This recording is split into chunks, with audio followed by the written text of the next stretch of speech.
后来乡亲啊，咱继续要来探讨这届川金会地点北韩为什么会选伫个越南呢？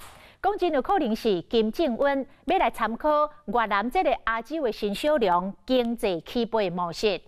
越南当年为农业开始来改革，互产业平均分布，发挥人口甲土地红利，吸引外资。今年国内生产总值的预测，甚至会当达到6.9%以上。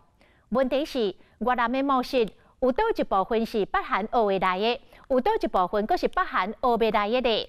咱就透过半世纪进程，一场北韩甲越南近期的恋情，来看这两国经济实力的焦点。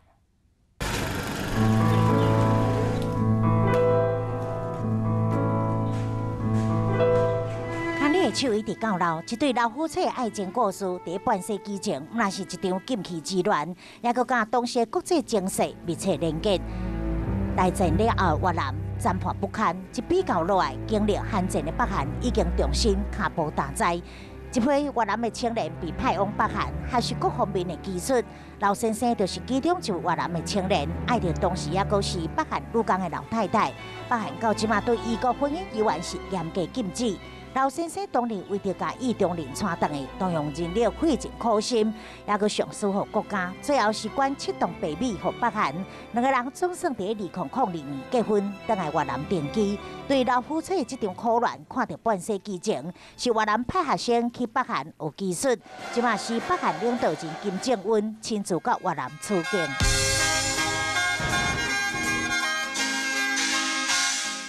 以前咱讲的亚洲四小龙，有台湾、南韩、香港甲新加坡，即马阁加一个新小龙，就是越南。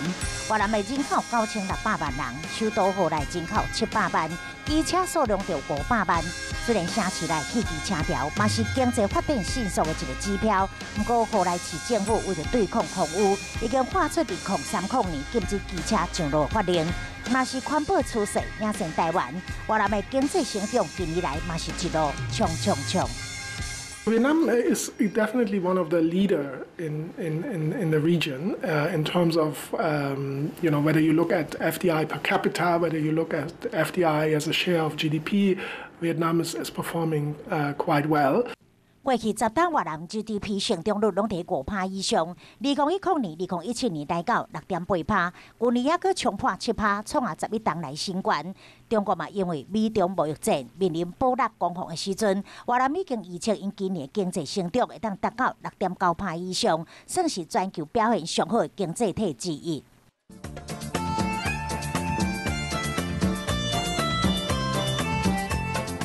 2019年，川金二次峰会地点就选伫越南首都河内，当地民众特别编排一段舞蹈，欢迎川普也有金正恩。后来因此嘛受到国际关注，嘛互越南的民众感觉真公益。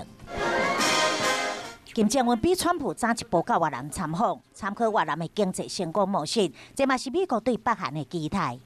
I have a message for Chairman Kim Jong-un. President Trump believes your country can replicate this path. It's yours if you'll seize the moment. The miracle can be yours. It can be your miracle in North Korea as well.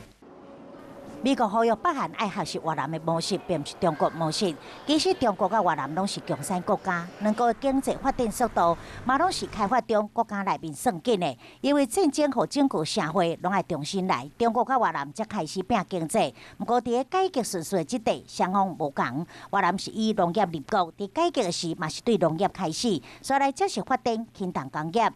也是中国除了农业嘛拼轻重工业，再搁拼基础建设也有教育。中国甲越南拢成立经济地区来吸引外资。伫面对外资即地，中国是以市场化技术，相对越南对外资管制比较较严格。越南目前甲外资的关系也是比较较开放。中国加入 WTO 5档了后，越南嘛加入，其他亲像是跨太平洋伙伴全面进步协定 TPP， 以及区域全面经济伙伴关系协定 RCEP， 越南早就伫名单内。除了积极参与国际经济组织，另外一个和北韩学未来，就是越南的先天优势。